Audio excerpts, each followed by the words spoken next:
Warning, the video you are about to watch assumes you are already familiar with your car's PCV system and the reason you would want to install a catch can. If you are not familiar with how the PCV system works, I recommend you check out the video linked in the description below, made by one of the subscribers of this channel. He describes it way better than I ever could. Hope you guys enjoyed today's video.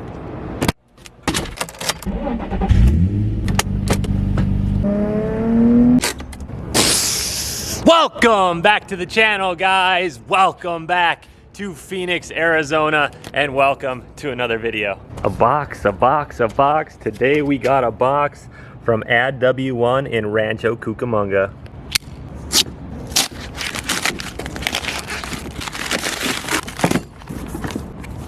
If you haven't figured it out by the title of this video or the quick unboxing of this Add W1 oil catch can, we're going to be installing an oil catch can on my 2006 350Z today. So before we do that though, I'll give you a more thorough unboxing, show you the parts, then we'll get it installed. So let's get started.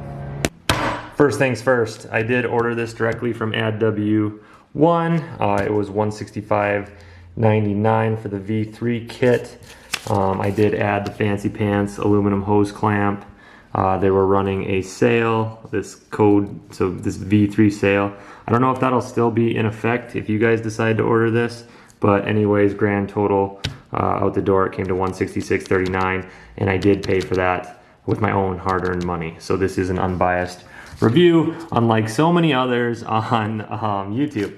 Now, below there is also a buddy link that they gave me. Basically, if this one isn't working, this 10% off code, this V3 sale that I got, use that one down below. You'll get 5% off.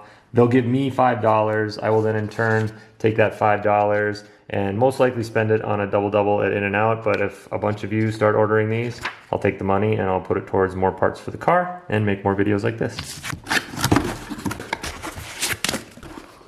All right, so here is the catch can, very nicely marked. Inlet, let's see if I can get that to focus. Inlet on this side, outlet on this side. I did get the version with the dipstick. That way I don't have to unscrew the bottom every time I want to check it. I can just check the dipstick here. It's just threaded together. So you basically just unscrew the base. There is your base. I don't know if you can see in there, but not a lot to see. There is a plug at the bottom. I think they have an auto drain kit that you can install, or if for some reason you're feeling too lazy to unscrew the bottom and empty it, I guess you can unscrew that plug, but it's not going to be much fun to get after. Just remove the dipstick here. Obviously the ring comes apart, sits on the can. Here are the baffles. Pop those off for you quick. They're just little Allens.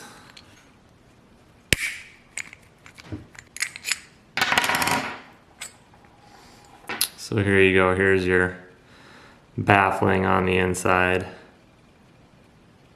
Now, as I understand it, basically, you know, air comes in from the PCV system and goes into the inlet. It's filtered through these baffles. Gravity kind of pulls the oils down to the bottom, and then the air shoots back up through the top and out the outlet, you know, back into the intake, ideally with no oil left in it, just clean air so that your car can run a little bit, I don't know, cleaner and smoother. Included in the box, of course, is the mounting bracket. I believe the bolts on your power steering fluid just bolt directly into this. We'll find out. I did not see additional hardware in here for that. There are two hoses, one for the inlet, one for the outlet, cut to the same size. Some pretty nice instructions. I'll show you those in a second. A sticker, if you want. And then here are all the fittings and clamps for the hoses. And again, I upgraded to the aluminum clamp, so here's that aluminum clamp. Really quick, here are the instructions. So super simple. You got your VQ35DE, very distinct looking intake manifold there. One hose is going to come up off the passenger side valve cover and go into the inlet of the catch can. It'll be filtered, clean air will come out, and where this thing where this PCV valve used to connect directly to the intake manifold. Now it'll run through the catch can. Clean air will come out theoretically, and that is what will be going into the intake. First thing you got to do, take off this cover. There's 4 10mm bolts. You don't have to take that one out over there if you don't want to. Okay, so if you pop your oil cap, you can just kind of slide this over like that and do the work. But I did take mine off, so I'm gonna pull it all the way out. Okay, next we're gonna take our old PCV hose off. So we'll disconnect this, pull that off, and then coming off the valve cover down here, we'll disconnect that and pull that off as well.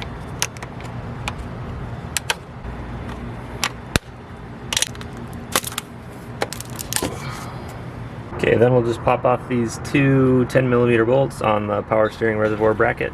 Okay, now we're going to put these fittings on. I put the O-ring from the kit on there, and then I'm going to wrap it in plumber's tape and then just screw them in here, and it's a 19 mil. I'm not doing this super tight because it's aluminum, I believe, so just so it's snug with the 19 mil. Okay, then we'll remove these 2 little bolts so that we can mount the bracket. Here's what it should look like when you're done. Then we're just going to line it up with the power steering reservoir bracket right in here and bolt it in. And I think I have an aftermarket radiator hose here that's actually doesn't quite have the bend in it that the factory one has, because this is super tight in here. It's actually pushing up against the power or the coolant reservoir, so I might have to change that hose later, but it's still fit in there just really, really tight. Then these are the same bolts that came out of the power steering reservoir bracket. A ratcheting 10mm would be awesome right now. Okay, so next we're going to take our 2 hoses with clamps and route these, one from the PCV over to the inlet of the catch can, and then one from the outlet of the catch can over here to the breather on the intake manifold. Okay, once you've got those routed and to the appropriate holes, so inlet over here, outlet over here, time to put that aluminum clamp on from add W1, and then I think we're done. Definitely don't want to over tighten this. This is a steel bolt, I believe, and these are aluminum clamps, but shouldn't take much, but it really cleans the whole thing up. It's a nice looking package. Really quick, reassemble this. Perfect. Now I will reset the trip on here. 0. Trip A, 0. Trip B, 0. And I'll come back to you when I've got somewhere between 200 and 500 miles on this thing. We'll check the catch can. 50.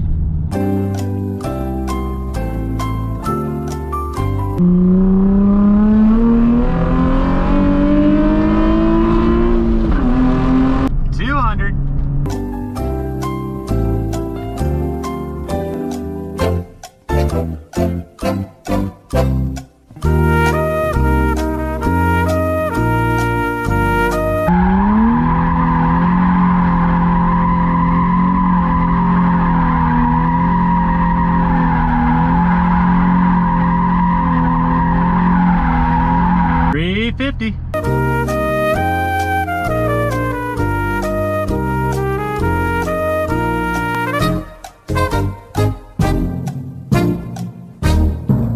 $415.5 miles later. Let's see what the dipstick shows. You guys can see that. Looks pretty dry though. Dipstick doesn't have anything on it. Let's open it up. I think anytime I need to empty it, I'm just gonna undo this top bolt and then just use the mount as kind of a lever. Pull up on this like so. Have to be careful with the hoses, I guess. Oh, there is some oil in there. Hope you guys can see it.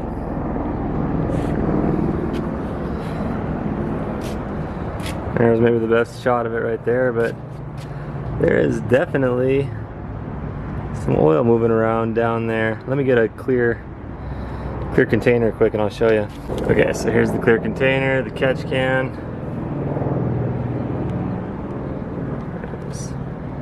Definitely a little bit of oil coming out of there. Sorry, I know it's kind of out of focus.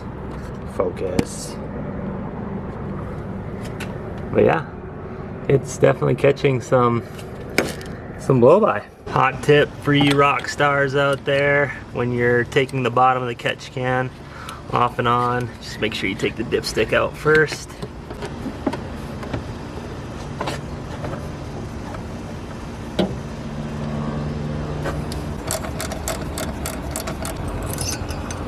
Now, if I had been smart, I would have routed these hoses over.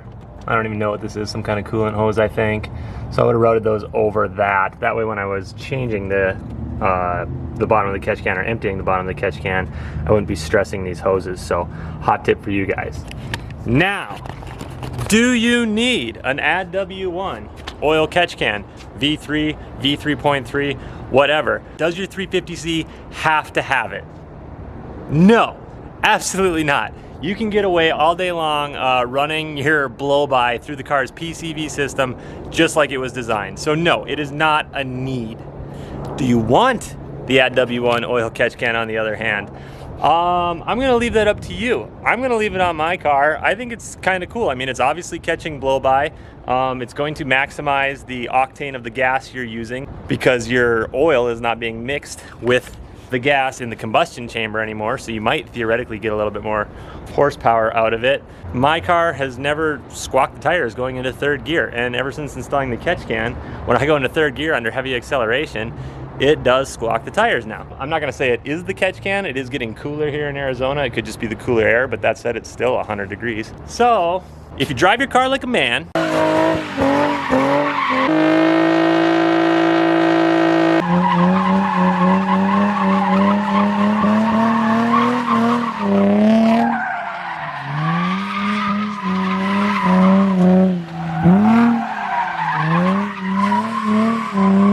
and you're sending a lot of blow-by through the PCV system anyways, I think it makes a lot of sense.